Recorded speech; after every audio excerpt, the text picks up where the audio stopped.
morning and welcome to another episode of Iconic Freedom, the Formula. We are setting a standard for accountability and responsibility, the ownership of your choices, and everything that follows from those choices.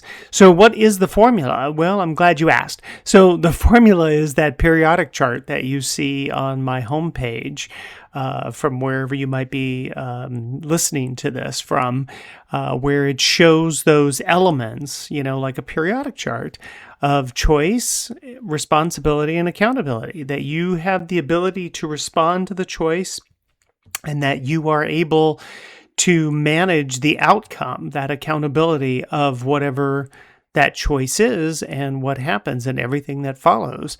The decision is made by you in your own self-interest. You make a choice and then you see how things turn out and your ability to respond to the choice and to hold yourself accountable. It doesn't matter if other people are holding you accountable. It matters if you are, because when other people are not around, it's your integrity and character, right? That speaks to whether or not you follow through on things and whether or not you develop that character and integrity.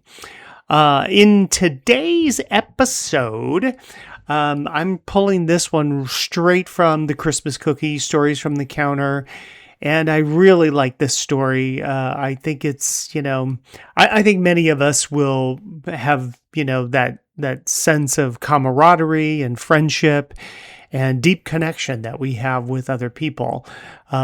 This one's called Peter's Bro Hug. It's actually, Peter is one of the characters in the Christmas Cookie, and he is a close friend of the shop owner over many, many years. And this story is listed as the first bite is to see it. And if you're following along in the storyline from the book, which is available, the links are down below, on Lulu.com and Amazon.com, you'll see that his story is about how he laments. He's one of Greg's the shop owner. He's one of his friends and customers, and he laments often about his trials and errors of dating, but rarely does he do the self-examination to self-correction to be able to say, hey, this is how I participated. So let's jump into this story. So this is where Peter arrives at the shop, and he comes in to talk with Greg, again, lamenting once again about his story of his dating woes. The snow outside looked half-hearted, flurries drifting down just long enough to melt on impact. Inside, the shop had that warm hum of conversation, cups settling on saucers, soft chatter, the bell over the door. It chimed, and Peter walked in, brushing snow from his jacket. He spotted me behind the counter and grinned. "Greg, I'm retiring from dating apps. My heart can't take another profile picture with a hidden boyfriend lurking in the background." I started to laugh. You've said that before. This time I mean it, he said, dropping onto a stool. Coffee, black, and his eyes flicked to the glass dome. Is that the one? He didn't have time to name it. The Christmas Cookie. It doesn't fix anything, I said. It just shows what you need to see. Peter nodded with that half smirk he always gets when he's pretending he's completely fine. All right, he said. Show me. I plated it. He took a breath. He didn't realize he was taking that breath, and he took the first bite. The shop faded.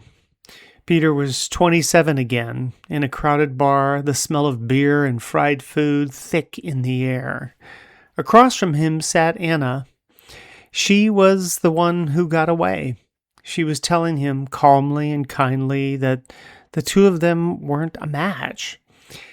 And just like he had back then, he started arguing, poking holes in her reasons, turning her goodbye into a debate. But this time he saw what he had missed. the quiet sadness in her eyes, the way she was trying to leave him with dignity, the way she was trying to protect both of them. The scene blurred. More women, more endings, different faces, same script, the justifying, the defending, the turning everything into an argument so he wouldn't have to look at himself.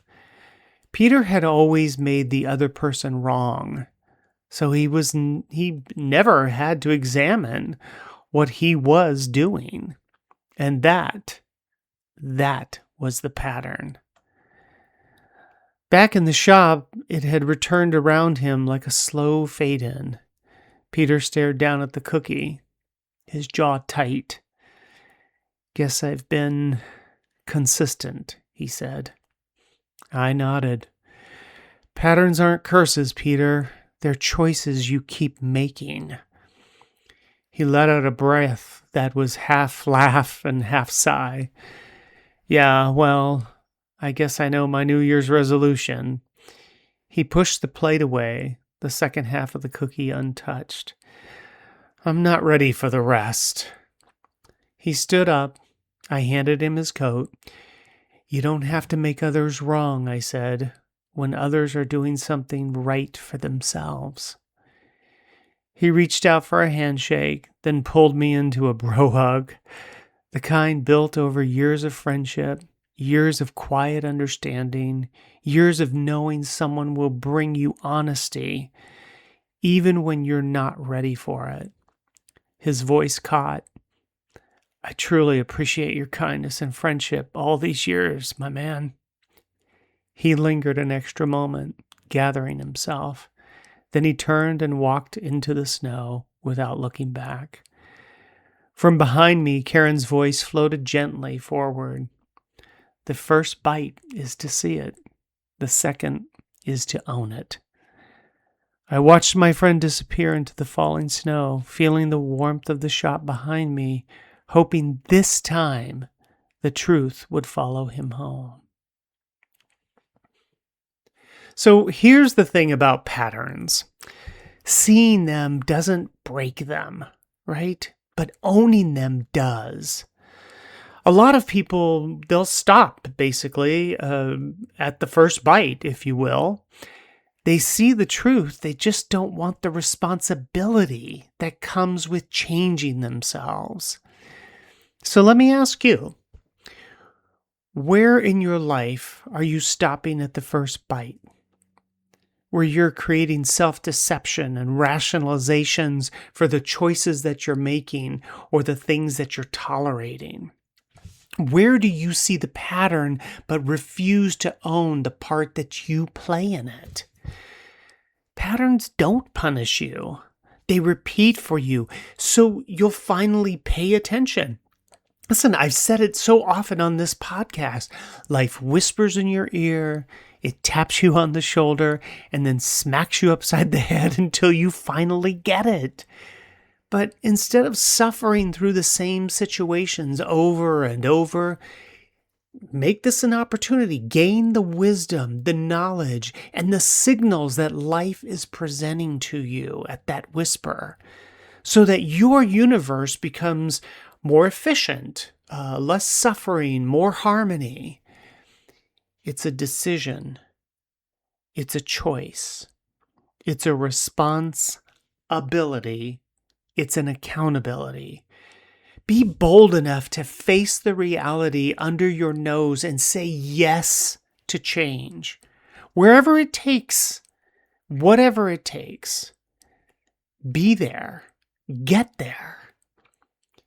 You know, not asking questions, but observing, you see reality. You know, sometimes people get into their head and they want to create a backstory. And I'm saying that by not asking questions and observing, you're merely observing the reality if you can get out of your head. When you ask a person why, you're looking for a reason to keep deceiving yourself. Let me say that again. When you ask a person why, you're looking for a reason to keep deceiving yourself. scamming yourself. A friend was telling me that, that people will go into a shoe store and they'll try on many pairs of shoes and they'll spend more time shopping for shoes, seeing if this one fits, that one's too tight, I don't like the way this one looks, it's too high, it's too low. But they're not doing the same for choosing a partner. They're not going through the same meticulous behavior looking for the person that they would like to find and spend their life with. People that meet and say, I've met my soulmate. These are people that are engaged in the physicality of something, in the immediacy, not the soulmate transitions that happen over a lifetime of developing the relationship between yourself and another. That initial, impact, that shoot up to the sky, into the stars, flung to the heavens kind of thing, that is really your body giving you a warning signal that, you better walk away because this has scam and sham written all over it. Okay, hit that like button if you would. Share with your family and friends. You never know how it might support them in their endeavor. All the fun links are below, including to my book, The Christmas Cookie, Stories from the Counter. And if you're inclined, feel free to subscribe on Buzzsprout. I am on X and Truth Social, TikTok, Facebook, and Instagram. And until next time, stay sharp, stay sovereign, and as always, remember, let each care for self, and all will be cared for. Have a great week.